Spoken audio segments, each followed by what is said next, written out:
Hello जी, welcome to the channel Indie Traveller. मेरा नाम है निशांत और आपके कुछ सवाल है। आपके सवाल इंडियन यंग प्रोफेशनल वीज़ा से related, lucky draw visa scheme जो है उससे रिलेटेड बहुत सारे लोगों ने कमेंट किए, मैसेजेस किए। अब काफ़ी लोगों को तो रिप्लाई कर दिया हमने, लेकिन सबके काफ़ी सारे ऐसे डाउट्स हैं जो काफ़ी सिमिलर है, काफ़ी सारे ऐसे लोगों के।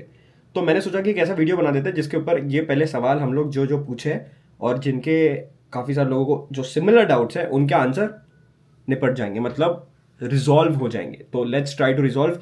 जिन जिन लोगों के नहीं हुए वो आज हम लोग इस वीडियो में करेंगे। जो भी मुझे क्वेश्चंस आए हुए ऑलरेडी, जो भी कमेंट्स आए हुए, लेट्स गेट देम सॉर्टेड। और इस वीडियो में पूरा एक एक डिटेल जो जो सवाल है उसको हम लोग डिटेल में डिस्कस करेंगे कि वीज़ा कैसा है, क्या सारी चीज़ें हैं। तो लेट्स गेट स्टार्टेड।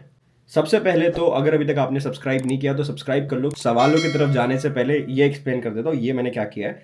बेसिकली यहाँ पे यूके में जब आप रहते हो तो आपको एक तो जो हेयर कट करने के पैसे हैं बहुत ज़्यादा लेते हैं, ठीक है, डिपेंडिंग ऑन आप कौन सी सिटी में रहते हो। अगर आप लंदन में रहते हो तो 25 पाउंड, 30 पाउंड, 40 पाउंड, कोई कुछ भी ले रहा है। मतलब अगर आप उसको INR इंडियन रुपीज़ में कन्वर्ट करोगे तो लिटरली 2,500, 3,000, 4,000 इतने पैसे लगते हैं बाल कटाने के एक बार। मैं लड़कियों की बात नहीं कर रहा हूँ भाई, मेरे तो देखो इतने छोटे से बाल, लड़कों की बात कर रहा हूँ। अगर आप कहीं बाहर सिटी में रहते हो, मैनचेस्टर, ग्लासगो, इधर उधर, तो फिर थोड़े पैसे कम लगते हैं, 10-12 पाउंड वगैरह लगते हैं, लेकिन स्टिल मतलब वो भी 12, अगर इंडिया की करेंसी में देखो तो 1200-1300 रुपए हो गए। तो 1200-1300 रुपए यहाँ पे सिर्फ बाल कटाने के लेते हैं, जबकि 1 घंटे का अगर आप कमाने जाओ यहाँ पे तो 11 पाउंड कुछ तो वेज है।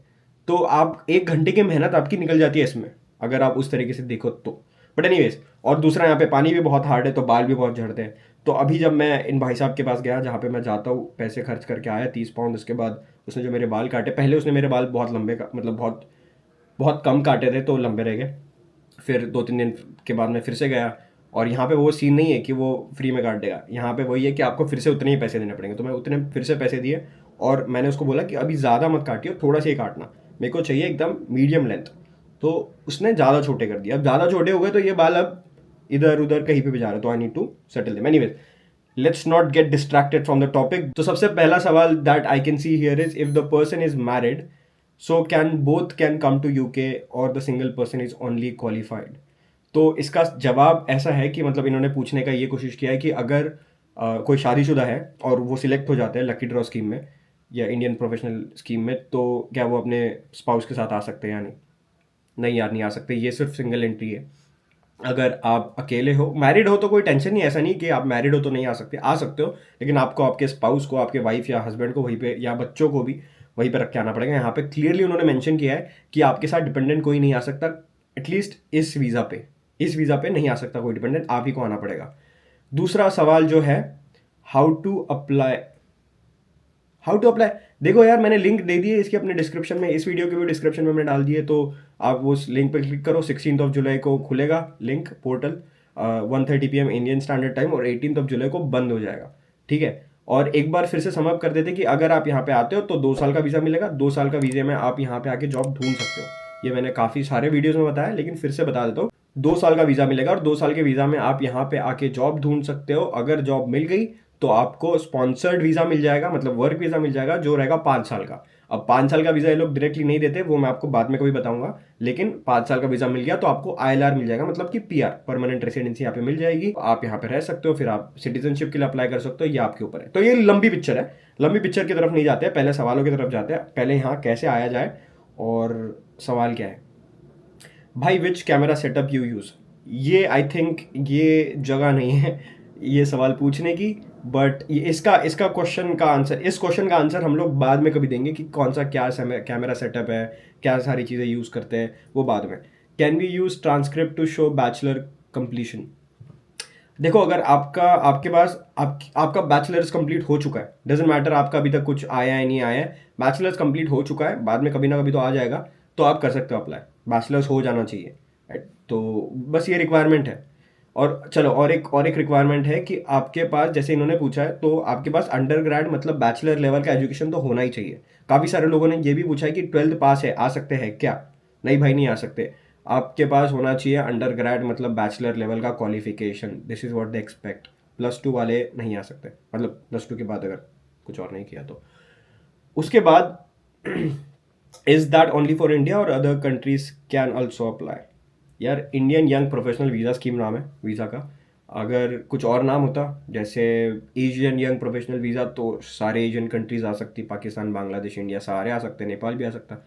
बट देन क्योंकि अभी सिर्फ इसका नाम है इंडियन यंग प्रोफेशनल वीज़ा, तो ये सिर्फ इंडियंस के लिए। उसकी सबसे पहली रिक्वायरमेंट तो ये है कि आप इंडियन सिटीजन होने चाहिए, इंडियन रेसिडेंट होने चाहिए। अब ये ऐसा नहीं कि अगर कोई यूके में बैठा हुआ है या कोई और कंट्री में बैठा हुआ है और वो इंडियन है, इंडियन सिटीजन है, और वो चाहता है कि मैं ये अप्लाई कर दूँ, तो नहीं हो पाएगा, क्योंकि आप इंडियन रेसिडेंट भी होने चाहिए, मतलब आप अभी फिलहाल इंडिया में होने चाहिए, ऐसा इनका रूल है। ठीक है, सिंपल सा रूल है। तो ये तो नहीं है। If you apply for this and we got rejected then we can apply for student visa. Yes, ये कोई रिजेक्शन नहीं, देखो ये कोई ऐसा नहीं है कि आप इस अभी आप वीज़ा के लिए अप्लाई नहीं कर रहे हो। समझने की कोशिश करो क्या हो रहा है। ये है स्कीम, ये है लकी ड्रॉ। जैसे मैंने पिछले वीडियो में भी समझाया था, कहाँ गया कुछ डब्बा, हाँ फिर से समझाना। तो देखो क्या सीन है। अगर आप समझो ये डब्बा है, ठीक है, ये है आपका इंडियन यंग प्रोफेशनल वीज़ा का बैलेट सिस्टम, मतलब लकी ड्रॉ सिस्टम। अब इसको जब आप खोलोगे तो आप इसमें समझ लो 1 लाख चिट्ठियाँ, मतलब ऐसा कोई लिमिट तो नहीं है इनकी, पर मैं बता रहा हूँ कि चल 10 लाख 1 करोड़ चिट्ठियाँ आप डाल सकते हो। ठीक है, अब आप डाल दो इसके अंदर, और इसमें से ये जो सॉफ्टवेयर के थ्रू, नॉट रैंडमली, ऐसे कोई निकालेंगे नहीं डब्बे में से कोई, सॉफ्टवेयर के थ्रू जितने भी एप्लीकेशन आएंगे, जैसे आपने अप्लाई किया और 10 लाख लोगों ने अप्लाई किया, तो इसमें से सिर्फ 3,000 चिट्ठियां ही निकालेंगे, मतलब 3,000 कैंडिडेट्स को ही सिलेक्ट किया जाएगा, 3,000 इसमें से। ठीक है, तो अब ये जो है लकी ड्रॉ सिस्टम हुआ, ये कोई आपने वीज़ा अप्लाई नहीं किया, ठीक है, ये तो रैंडमली बस सिलेक्ट हो गए आप, और अगर आप सिलेक्ट हो गए तब जाके आप वीज़ा के लिए अप्लाई कर सकते हो। अगर आप सिलेक्ट नहीं हुए तो आप वीज़ा के लिए अप्लाई नहीं कर सकते, तो आपका रिजेक्शन का कोई सेंस ही नहीं बनता इसमें। तो अगर आपका इसमें सिलेक्शन नहीं होता है इस लकी ड्रॉ वीज़ा में या इस लकी ड्रॉ स्कीम में, तो आप रिजेक्टेड नहीं हो, इट्स जस्ट कि आप सिलेक्टेड नहीं हो। मतलब आई नो कि थोड़ा कंफ्यूजन है, बट इसमें रिजेक्शन नहीं है, इसमें बस सिलेक्शन है या नहीं है, इसमें रिजेक्शन का कोई वो नहीं है। ठीक है, आपके कोई पासपोर्ट पे या कहीं पे भी ऐसा नहीं लिख के आएगा कि आपका वीज़ा रिजेक्ट हो गया, क्योंकि आपने वीज़ा अप्लाई नहीं किया, आपने बस बैलेट सिस्टम के लिए अप्लाई किया। हैविंग सेड दैट, अगर आपने सिलेक्ट हो गए, मतलब आप इस सिस्टम में सिलेक्ट हो गए, उसके बाद आपने वीज़ा को अप्लाई करना है। ठीक है, जैसे इन्होंने कहा है कि आपको 31,000 रुपीज़ लगेंगे वीज़ा के लिए अप्लाई करने के लिए। अब वीज़ा को अप्लाई करने के बाद अगर आपका रिजेक्शन तब आता है तो आप फिर रिजेक्ट हो गए, दैट इज कॉल्ड रिजेक्शन।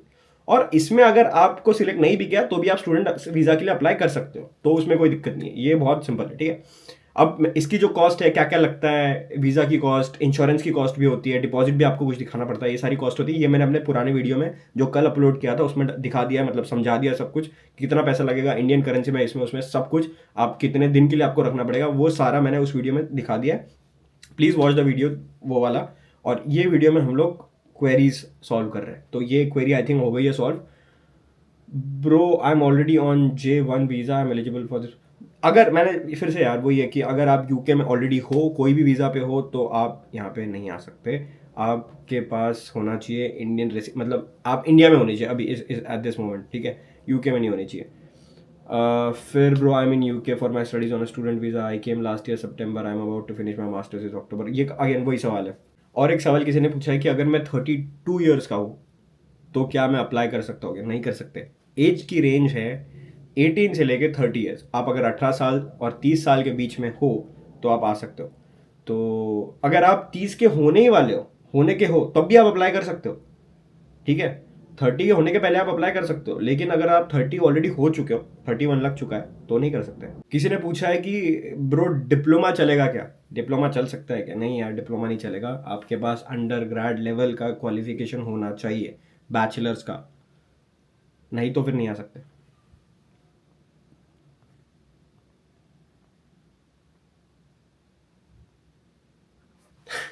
कोई कह रहा है कि 18 साल में बैचलर की डिग्री कहाँ से लाऊं?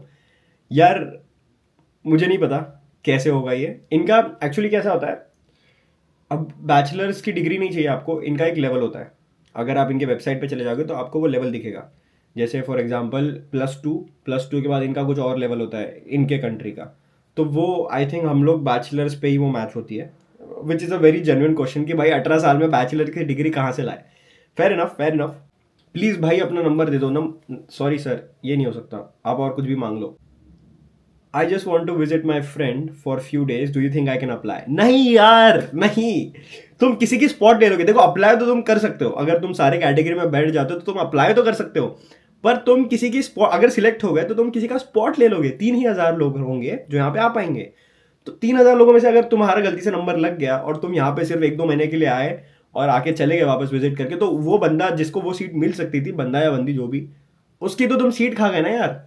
ये प्लीज ऐसा प्लीज मत करो। टूरिस्ट वीजा ले लो, टूरिस्ट वीजा फायदा, इसमें तो पैसे भी आपको लगेंगे ना ज्यादा, बहुत ज्यादा पैसे लग जाएंगे आपको इसमें। क्यों क्यों लोग लोग यार। हाँ, और एक चीज, पासपोर्ट होना चाहिए। मैंने पहले वीडियो में बताया था, हर वीडियो में बता रहा हूँ, पासपोर्ट होना चाहिए सर आपके पास। अगर आपके पास पासपोर्ट नहीं है तो आप इस स्कीम के लिए तो इस टाइम तो नहीं अप्लाई कर सकते। फिर से अगर अगले साल स्कीम आएगी, आई थिंक फेब में आएगी स्कीम, तो अगर उस समय आ जाती है और आपके पास उस समय पासपोर्ट होगा तो अभी से बना लो यार। मैंने फिर से बोल रहा हूँ, प्लीज पासपोर्ट बनवा लो। कुछ भी हो सकता है, ये बहुत सारी ऐसी चीजें चलती रहती है, तो पासपोर्ट बनवा लो। जब भी कोई अपॉर्चुनिटी, जब भी कोई मौका आएगा, आप सीधा उड़ लोगे। किसी ने लिखा है, if I get selected for visa and apply for visa, can I choose to keep visa and not go. ओ भाई, देखो कैसा होता है ना ये, आपको ना बीआरपी मिलता है यहाँ पे, बायोमेट्रिक रेसिडेंट परमिट, जो यूके आने के बाद मिलता है। मतलब आपका वो पासपोर्ट जैसा होता है यहाँ का, ठीक है।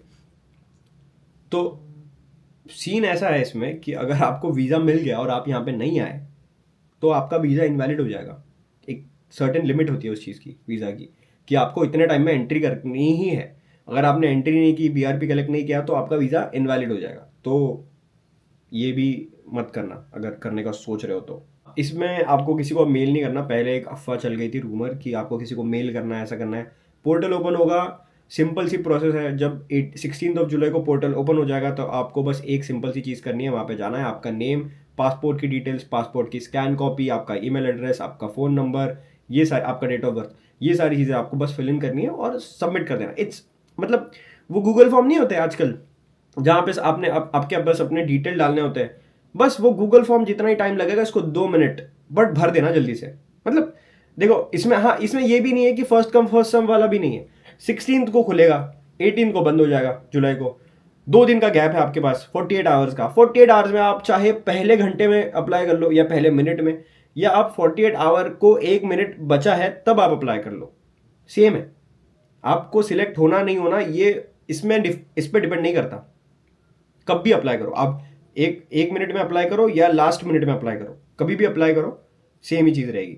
मोस्ट ऑफ द टाइम क्या होता है कि जैसे ये खुलता है ना, तो क्योंकि ये बहुत पीक टाइम होता है, 1 1:30 बजे तो सारे जागे होते हैं, तो ये वेबसाइट डाउन हो जाती है, बहुत बार ऐसा होता है।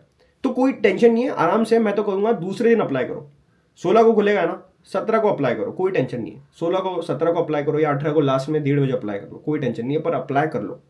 भाई एक ऐसा वीडियो बना दो कि यहाँ पे आए भी कि नहीं आए, मतलब अगर हम लोग सिलेक्ट हो जाते हैं तो आना चाहिए कि नहीं आना चाहिए, और क्या खर्चा रहेगा यहाँ पे आने के बाद। ये वीडियो मुझे बनाना है एक्चुअली, काफ़ी लोगों ने पूछा ये सवाल, तो एक बार ये आपके सवाल मैंने आंसर कर दिए। उसके बाद जो नेक्स्ट वीडियो हम लोग बनाएंगे वो है ये, यहाँ पे आने के बाद कितना पैसा लगेगा, आना चाहिए कि नहीं आना चाहिए, जॉब अपॉर्चुनिटीज़ है कि नहीं, कौन सी सिटी में रहना चाहिए, बहुत सारे सवाल है। तो इसके ऊपर हम लोग और 2 3 ऐसे वीडियो बनाएंगे जिसमें धीरे धीरे समझ में आएगा आपको कि आना चाहिए भी कि नहीं आना चाहिए, क्योंकि टाइम है, ठीक है। नेक्स्ट वीडियो का इंतजार करें, क्योंकि पार्ट 3 जो रहेगा, ये पार्ट 2 है, पार्ट 3 जो रहेगा, पार्ट 3 में we will go deeper further and understand selection के बाद क्या होगा और यहाँ पे क्या सारी चीज़ें चल रही है। तो सी यू नेक्स्ट वीडियो।